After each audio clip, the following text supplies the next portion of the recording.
Hello YouTube. Well, today Carson and I are checking out Fort Ticonderoga. Can't have ice cream all the time. Well, not all the time, but anyway, I thought I'd take the chance to show them a really cool fort. So let's go around and I'll show you too. So it's sort of interesting, and they use these right up through the Civil War and on into World War I with trenches and whatnot. But you do this where you take some poles and weave smaller branches or vines or whatever through it, fill it up with dirt, and it becomes the breastworks as opposed to the stone. This is a good way. Put them up quick. And of course this one faces down, you know, it's a little lower section of wall. And this is the outer wall. You still got the inner wall and the actual fort up in there. So this would have been typical of a when the people that were attacking the fort is shelters for the soldiers. Dig down the ground a little bit so you're not very high. A little fireplace and a loft up here, and I'm sure it would have been a couple of beds down below. And again, like I said, it steps down in. This would have been typical of a place for your regular troops. And of course,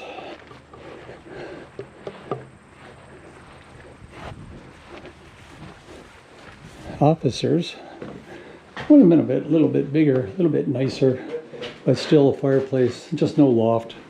And there would have been a bed and a desk and whatnot in here.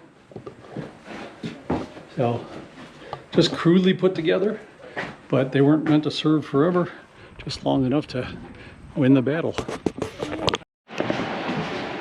When they first started in 1875, this is what Fort Ticonderoga looked like. It was just a ruin. The locals had taken a lot of the stone to use in their houses and stone walls and stuff.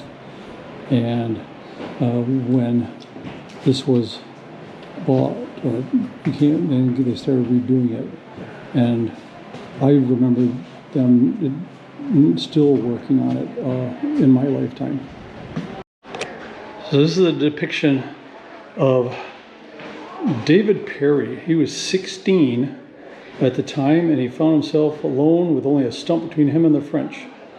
He said, "I got behind a white oak stump, which was so small I had to lay on my side and stretch myself, the balls striking the ground within a hand's breadth of me every moment." So, yeah, he looks a tad scared, and I would be too.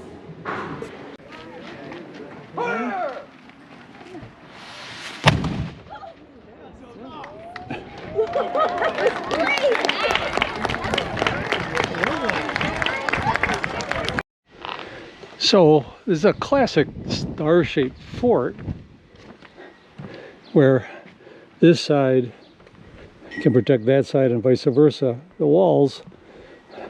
But this one's sort of different, is it's got these outlayers where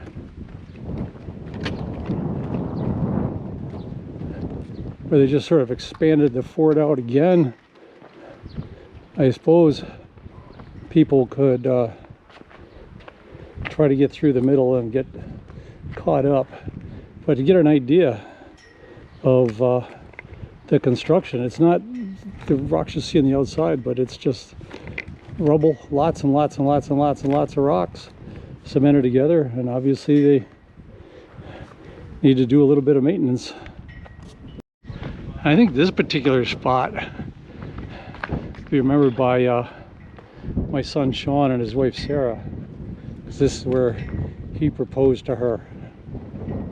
So back in the day, they didn't have those stairs, they had ramps.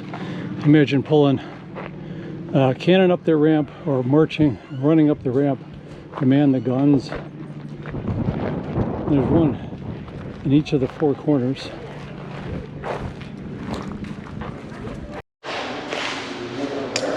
This is about half of a 13-inch mortar. And you see, this is possibly the most traveled artifact in the collection here. It was first used when this was Fort Carillon in 1758 by the French. The following year, it fired on the British forces laying siege to the fort, falling into their hands, and the French abandoned the fort. 1775, when Ethan Allen and the Green Mountain Men captured and Benedict Arnold was along for the ride, I guess. He captured Ticonderoga. Henry Knox selected this and two similar mortars to be hauled to Boston at the end of January 1776. It fired shells on the city to cover the digging of the batteries at Dorchester Heights. From Boston, this gun was hauled back north to support the faltering invasion of Canada. It arrived at Sorel, Quebec, on the St. Lawrence River just in time to be caught in the harrowing retreat from Canada. But the rest of the Continental forces stopped at Ticonderoga, where the Americans dug in to make a stand. In the summer of 1776, the mortar was being proofed, which means it was loaded with excess powder to assure its integrity before being added to the armament of Benedict Arnold's Lake Fleet, which is where the American Navy was born, just down the lake here in Whitehall. And it burst, splitting in half, which you see part of it here. This thing weighs over half a ton, and they use this as ballast in the rogue galley Trumbull. And the Trumbull fought in and survived the Battle of Valcour Island on Quebec, only to be captured by the British following year as Fort Ticonderoga fell to General John Burgoyne. And so this thing has been all over and has been not only part of the Continental Army, but the fledgling Continental Navy. Okay, so we're done visiting Fort Ticonderoga. I don't know, should we get ice cream? Yeah. Yeah, so time for ice cream. Okay, so we're at the Windchill factory in Ticonderoga.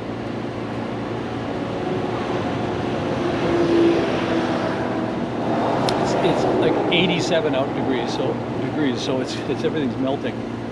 This is ice cream all the way up to here. It was this high. Yeah. It's tipping over and stuff's starting to slide off. Yep.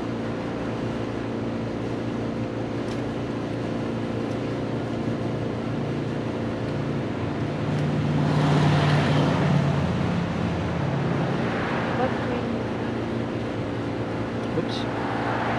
So this is by far the most ice cream we've gotten out of the three places we've been to so far. Yeah. Keep in mind at the second place we only got one scoop.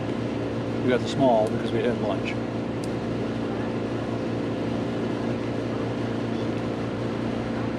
And she filled the cup up with ice cream. And it was swirled, so Before that's she why. put the hot fudge on, and there's a lot of nuts, a lot of small crushed nuts. Yeah. But the amount of nuts overwhelms the hot fudge. I barely even can taste the hot fudge. I'm not really tasting the hot fudge as much as I'm tasting the crushed up walnuts.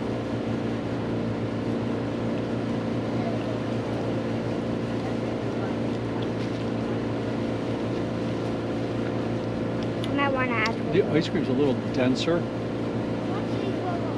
than the stuff we got in the first place, the creamery back in Speculator. the ice cream is So that means they put less air in here.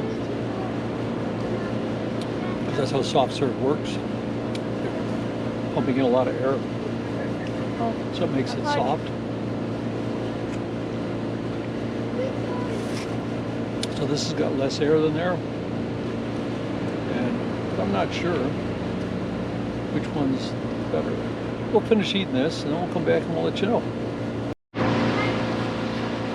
Okay, so we finished it. What did you think? It was good. There wasn't much hot fudge though.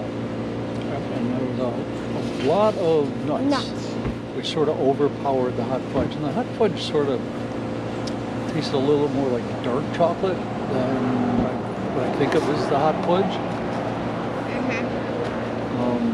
I think the ice cream was a little denser. So this is the second place we've been to that had soft serve. And But it wasn't very soft. there was more here, but I think the first place we went to in Speculator was better. What do you think? Yeah. There you go. So we're at the Windchill factory here in Ticonderoga, and there you go. It's still worth stopping. I'm not saying it's bad ice cream. I'm just saying Speculator, which is an hour and a half away, is better. All right. See you later. See you tonight. So Carson's trying to eat the wooden ice cream. Not a good idea. But here we are. This is the Windchill factory.